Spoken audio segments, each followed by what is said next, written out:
Quelle évolution a subi notre cerveau depuis les 7 derniers millions d'années pour faire de l'humanité ce qu'elle est aujourd'hui? Quelle est la relation entre la taille du cerveau et l'intelligence? Quels sont les facteurs environnementaux et anatomiques qui ont causé cette évolution? Comment une femme humaine peut-elle donner naissance à des enfants avec un grand cerveau alors que l'adaptation à la bipédie a engendré une ouverture trop petite du bassin? Comment le cerveau humain évolue-t-il au cours des différents stades de développement? Est-il vrai que la taille du cerveau humain a diminué au cours des 10 derniers millénaires? Si vous pensez que l'homme moderne est le plus intelligent parmi tous les animaux parce qu'il a le plus grand cerveau, vous vous trompez. Celui d'un éléphant ou d'un cachalot est nettement plus grand. La taille absolue du cerveau dépend de la masse corporelle, donc un cerveau volumineux ne garantit pas une intelligence supérieure. Pour estimer le degré d'intelligence d'un animal, ce n'est donc pas seulement la taille du cerveau qui compte. La taille du cerveau n'est pas nécessairement corrélée à l'intelligence ou à la capacité cognitive. Un très bon contre-exemple est le corbeau, qui est considéré comme l'oiseau le plus intelligent. Son cerveau ne fait que 1/15 de la taille d'un cerveau humain, mais il a une très grande densité de neurones. Un perroquet, par exemple, a autant de neurones qu'un singe. Mais à masse corporelle égale, l'homme possède le plus grand cerveau parmi tous les animaux. L'homme a une taille de cerveau 5 fois supérieure à celle qu'il devrait avoir chez un mammifère moyen de même taille corporelle. Parmi les grands singes, le cerveau de l'homme a une capacité moyenne de 1400 cm3 est 3 fois plus volumineux que celui d'un gorille qui est de 500 cm3 ou d'un chimpanzé qui est de 400 cm3. La taille et la capacité du cerveau de l'homme peuvent varier à l'intérieur des individus d'une même population de 900 à 2200 cm3. Ces variations ne peuvent pas être attribuées à des catégories ethniques ou géographiques. Mais la véritable intelligence ne peut être mesurée de manière aussi simpliste. Le nombre de neurones, la taille de cerveau, le coefficient d'encéphalisation ainsi que le QI ne sont que des estimations d'une notion complexe et multidimensionnelle qui est l'intelligence.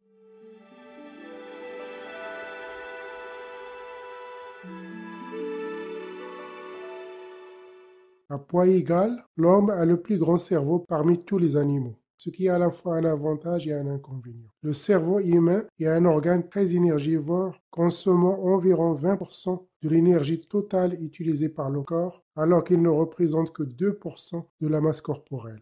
C'est l'organe qui consomme le plus d'énergie dans l'organisme, ce qui signifie que 20% de l'énergie que vous tirez de votre nourriture chaque jour est destiné au fonctionnement, à la croissance et à la réparation de votre cerveau. Votre cerveau est l'organe qui vous coûte le plus cher en énergie. Ce coût est encore plus important chez un enfant de moins de 5 ans. Selon une étude parue dans PNAS, en septembre 2014, la consommation du glucose par le cerveau atteint 40% de l'énergie quotidienne pendant les 2 premières années. Puis il diminue relativement avant d'atteindre jusqu'à un maximum de 70% vers 5 ans, soit plus de 2 tiers de toute l'énergie consommée par l'enfant quotidiennement. Après cela, il ne faut pas s'étonner qu'à cet âge-là, vos enfants aiment trop les sucreries. Mais pourquoi autant de gaspillage énergétique? Pendant les premières années de la vie, le cerveau d'un enfant est en plein développement. Il atteint sa taille adulte à l'âge de 5 ans, alors que la croissance du corps, elle, n'atteindra son maximum que vers l'âge de 18 ans. La surconsommation de l'énergie par le cerveau d'un enfant s'explique par le fait qu'il a un trop gros cerveau par rapport à sa masse corporelle. Si au cours de l'évolution, la sélection naturelle a favorisé un organe si incroyablement énergivore, aux dépens de tous les autres organes, c'est qu'il doit être extrêmement avantageux. Pourquoi un cerveau humain aussi énergivore? Le gros cerveau de l'homme a permis une maîtrise des technologies, une communication complexe et une capacité d'adaptation à tous les environnements. Cependant, notre corps a des limites en termes d'énergie disponible, surtout dans le passé. L'attribution d'une grande partie de l'énergie disponible au cerveau a dû se faire aux dépens d'autres organes au cours de l'évolution, mais lesquels? L'hypothèse du tissu qui coûte cher a été formulée pour la première fois dans une étude dans la revue Current Anthropology en avril 1995. À ILO, L'auteur de cette étude a comparé le pourcentage d'énergie alloué à chacun des organes chez l'homme et chez les autres grands singes. Les résultats montrent que l'intestin est l'organe qui coûte le plus cher en énergie après le cerveau. L'évolution a permis une réduction du volume de l'intestin pour s'adapter à un régime alimentaire plus riche en viande et en énergie. L'homme a économisé de l'énergie allouée à l'intestin pour augmenter celle du cerveau, ce qui se reflète dans la taille relativement plus petite de l'intestin humain par rapport aux autres primates et aux animaux herbivores. En somme, notre cerveau exceptionnel a été obtenu grâce à une adaptation astucieuse de notre corps à notre environnement et à notre régime alimentaire. Le genre Homo, en véritable, est apparu il y a environ 2 millions d'années. Au lieu de se nourrir principalement de tubercules, de végétaux et de fruits comme les préhumains qui les ont précédés, ces premiers humains ont commencé à consommer de la viande en grande quantité. Il y a environ 2 millions d'années, l'Homo ergaster, considéré comme le premier représentant véritable du genre Homo, est devenu chasseur. Contrairement aux autres grands singes qui consomment rarement de la viande, ces premiers humains avaient accès à une nourriture plus riche en protéines et surtout en graisse qui apporte beaucoup de calories. Contrairement au régime herbivore, qui lui nécessite d'ingérer une très grande quantité d'herbes, donc beaucoup d'efforts pour obtenir le même rendement énergétique. La flexibilité d'un régime omnivore a permis une meilleure adaptation au type de nourriture disponible dans des environnements variés. Les humains n'ont plus besoin de maintenir un intestin très lent comme celui des herbivores et ont pu allouer plus d'énergie au cerveau. D'autres auteurs pensent que l'économie de l'énergie ne s'est pas faite uniquement au détriment de l'intestin, mais aussi au détriment d'autres parties du corps telles que les muscles. À taille égale, nous sommes beaucoup moins musclés que les autres grands singes. D'autres adaptations fonctionnelles ont permis à l'être humain d'acquérir un plus grand cerveau. Pour mieux comprendre, retraçons l'histoire de l'évolution du cerveau depuis 7 millions d'années.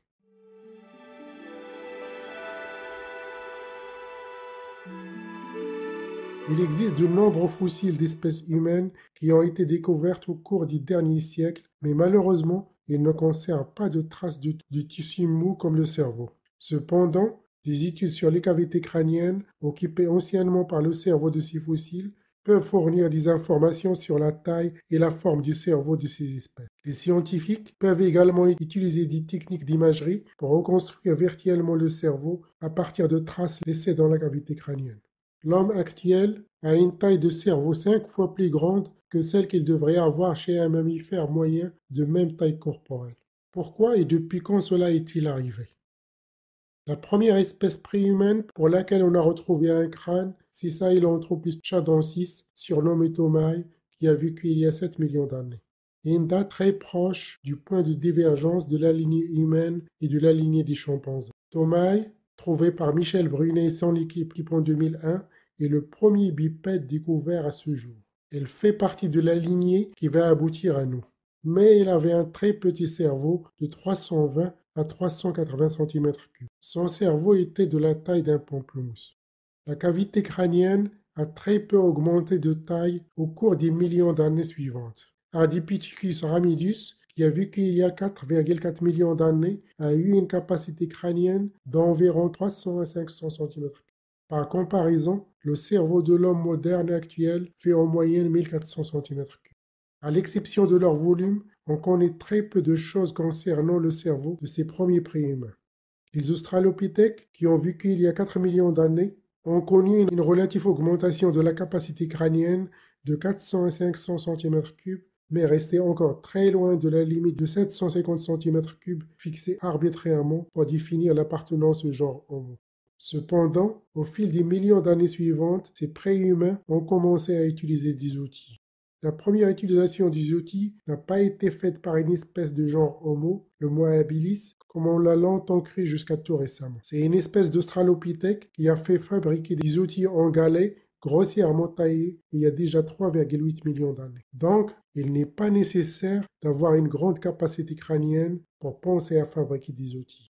Ce n'est qu'avec l'apparition du genre Homo auquel on appartient qu'il y a eu un premier saut de cette capacité cérébrale. L'Homo habilis, apparu il y a 2,8 millions d'années, que certains considèrent comme le premier humain, avait une capacité crânienne de 600 à 700 cm3 supérieure à celle des australopithèques. Il fabriquait des outils en pierre taillée sur une seule face qu'on désigne comme appartenant à l'industrie oldouaïenne. Il était charognard et il utilisait ces outils pour dépuceler, couper la viande et casser les os des animaux morts, des animaux tués par d'autres prédateurs. Son cerveau est encore très petit par comparaison au nôtre. Une deuxième augmentation de la capacité crânienne, plus importante, s'est produite avec l'apparition de l'Homo erectus il y a 2 millions d'années. Il avait une capacité crânienne de 850 à 1200 cm3 proche de la nôtre. Le nombre de neurones a subi une très nette augmentation chez l'Homo erectus. Il fabriquait des outils de l'industrie acheulienne, des outils de pierre beaucoup plus sophistiqués, taillés sur les deux côtés, qu'on appelle les bifaces. L'Homo erectus est une espèce incontestablement humaine. Ses capacités cognitives sont bien plus importantes que celles des espèces qui l'ont précédé. C'est la première espèce à avoir pratiqué la chasse de petits animaux. C'est aussi l'Homo erectus qui a maîtrisé l'utilisation du feu pour la première fois. La première sortie d'Afrique n'a pas été faite par l'homme moderne, mais par notre cousin lointain il y a déjà 1,8 million d'années. Il a occupé tout le sud de l'Asie jusqu'en Chine et aux îles indonésiennes. Ceci montre que son intelligence et sa capacité cognitive lui permettaient une grande curiosité et une grande capacité d'adaptation à des milieux très variés. Une troisième augmentation de la capacité crânienne a été faite chez l'Homo heidelbergensis qui a vécu entre moins 700 000 à moins 200 000 ans. Cette espèce humaine est considérée comme l'ancêtre de l'homme de Néandertal en Europe et de l'Homo sapiens en Afrique. Il avait une capacité crânienne de 1000 à 1300 cm3 presque égale à la nôtre. Comme preuve de ses capacités cognitives avancées, il était capable de chasser en groupe des gros animaux comme les éléphants, les rhinocéros et les chevaux. Des restes de construction en bois et en roche témoignent qu'il était capable de construire des refuges pour s'abriter. C'est aussi la première espèce humaine à s'être aventurée dans des régions très froides en Europe. Il est clair que le développement en taille de cerveau s'est aussi traduit au cours du dernier million d'années d'un grand développement des capacités cognitives, de la complexité de la structure cérébrale et de la spécialisation des différentes régions du cerveau.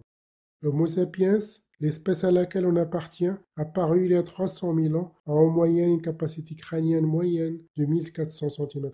L'homme de Néandertal, lui, avait une capacité crânienne de 1500 cm3 en moyenne supérieure à la nôtre. Être bipède et avoir un grand cerveau, un dilemme. La bipédie est un pas en avant majeur dans l'évolution humaine. Se tenir debout sur ses deux jambes, à libérer les mains pour des activités créatives, ce qui a stimulé le développement cérébral.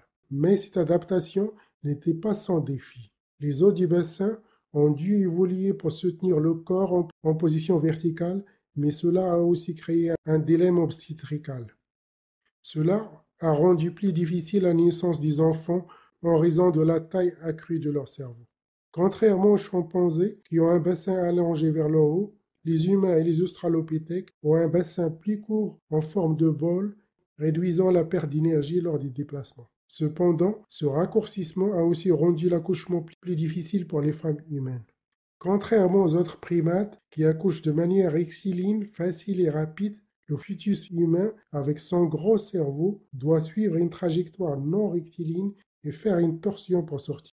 Le travail d'accouchement chez une femme humaine dure en moyenne beaucoup plus longtemps que chez les femmes des autres primates et se fait généralement avec l'assistance d'autres congénères, ce qui bien sûr n'est pas le cas des autres primates. C'est un dilemme fascinant entre la nécessité d'avoir un gros cerveau et une ouverture étroite du bassin de la mère qui doit s'adapter à la marche debout verticale. Ce paradoxe est désigné sous le terme de dilemme obstétrical. Depuis quand l'accouchement est devenu douloureux pour les femmes humaines? Les avis divergent, mais cela a dû se passer très récemment au cours de l'évolution. Dans un article paru dans la revue The Royal Society en 2015, les chercheurs estiment que cela s'est passé il y a approximativement 200 000 ans chez notre espèce. D'autres pensent que cela était déjà le cas il y a 500 000 ans lors de la dernière grosse augmentation de la capacité crânienne chez l'Homo heidelbergensis, l'ancêtre de l'homme moderne et de l'homme de Néandertal. Comment la sélection naturelle a-t-elle résolu ce problème?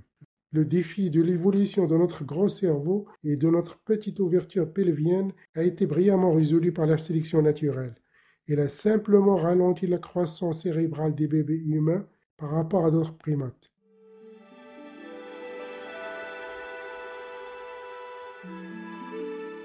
Au moment de la naissance, le cerveau d'un bébé humain n'est que de 30% de sa taille adulte, tandis qu'un bébé macaque a déjà atteint 70% de sa taille adulte à la naissance. Une femme humaine n'aurait jamais supporté le coût énergétique que représente son propre cerveau, en plus d'entretenir un cerveau de nouveau-né aussi gros que celui des autres primates. Cependant, la majorité de la croissance cérébrale se produit pendant les premières années de la vie d'un enfant.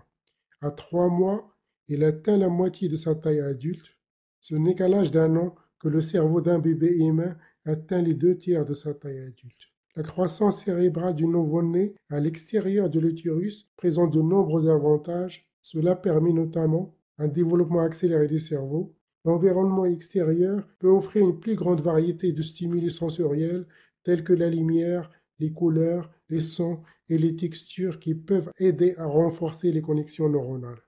Le contact avec les autres personnes, les jouets et les objets peuvent fournir des opportunités d'apprentissage pour le nouveau-né, ce qui peut améliorer sa capacité à apprendre et à se développer. L'interaction avec les autres personnes, telles que les parents et les soignants, peut aider à développer les compétences sociales et émotionnelles du nouveau-né.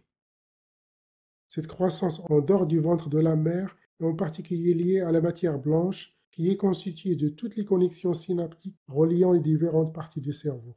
C'est pendant les premières années, après la naissance, que la plupart des connexions cérébrales se mettent en place. Les connexions fréquemment stimulées se développent, tandis que les connexions moins stimulées disparaissent. Ces processus se poursuivent jusqu'à l'adolescence. Le nombre de neurones de cerveau d'un nouveau-né dépasse les 90 milliards, mais les réseaux de connexion synaptique n'est pas encore achevé. Ce n'est qu'à l'âge de 12 ans que ce processus sera accompli, lorsque le cerveau commencera à éliminer les connexions synaptiques peu stimulées. Un adolescent de 15 ans n'a pas encore les capacités de prise de décision, d'organisation et d'abstraction d'un homme adulte, d'où parfois des comportements difficiles à comprendre à cet âge-là. La maturité du cerveau ne sera véritablement terminée que vers l'âge de 25 ans. La dernière région à l'être est le lobe frontal, qui est le siège des fonctions évoluées. Alors que chez les chimpanzés, la croissance cérébrale se termine bien plus tôt, autour de la 2e ou de la 3e année. La socialisation est un facteur très important pour le développement de notre cerveau. Ce ne sont plus nos proches parents qui contribuent à notre apprentissage au cours des premières années de plasticité de notre cerveau, mais un entourage beaucoup plus large avec une expérience de vie beaucoup plus étendue. Dès que l'enfant est sevré, ce qui arrive en moyenne entre 1 et 2 ans chez les humains, l'enfant peut être confié aux autres membres de la famille et aux services éducatifs et à la société. Par comparaison, le sevrage chez les chimpanzés se fait à l'âge de 3 à 4 ans. La vie en société procure une large gamme de stimuli, d'expériences sensorielles pour créer le câblage nécessaire au développement de notre cerveau. C'était aussi le cas depuis les 300 derniers millénaires.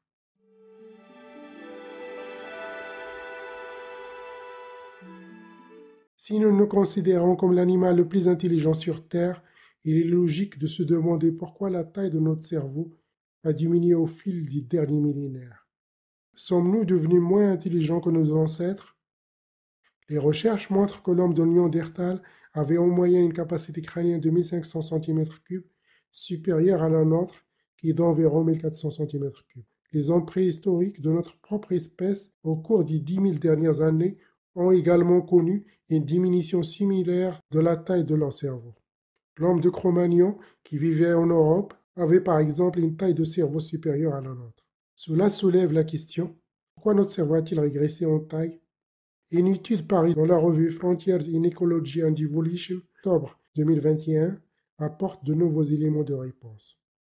L'homme préhistorique devait tout savoir ou presque pour survivre. Actuellement, vous n'avez plus besoin d'être à la fois médecin, plombier, mécanicien, chasseur et agriculteur. Vous n'avez plus besoin des capacités cognitives et d'établir le câblage nécessaire pour occuper toutes ces tâches. Imaginons que nous remontions le temps jusqu'à l'âge de pierre. Les chasseurs-cueilleurs de cette époque vivaient en paix de santé, avec une taille et une masse corporelle supérieures à celle des fermiers du néolithique. Selon les auteurs, cette régression de la taille du cerveau aurait véritablement débuté il y a 3000 ans. Contrairement à ce que l'on pourrait penser, cette régression n'est pas due à un changement dans le régime alimentaire, mais plutôt à notre mode de vie en société. Depuis l'adoption de l'agriculture, nous nous sommes rassemblés en villages, puis en villes de plus en plus peuplées. Nous nous sommes spécialisés dans des tâches bien déterminées et n'avons plus besoin d'être à la fois médecins, plombiers, chasseurs, agriculteurs et mécaniciens. Contrairement aux chasseurs-cueilleurs préhistoriques, vous n'avez plus besoin d'être polyvalent pour survivre. Grâce à notre travail, nous pouvons nous payer l'intelligence des autres pour faire ce que nous sommes incapables de faire. Notre intelligence est devenue l'intelligence collective spécialisée. Nous n'avons plus besoin de tout savoir pour vivre. Grâce aux avancées technologiques et culturelles, nous pouvons réduire le coût énergétique lié à la croissance et au maintien d'un cerveau de trop grande taille et trop énergivore. Nous sommes comme les fourmis, notre intelligence est devenue collective et spécialisée.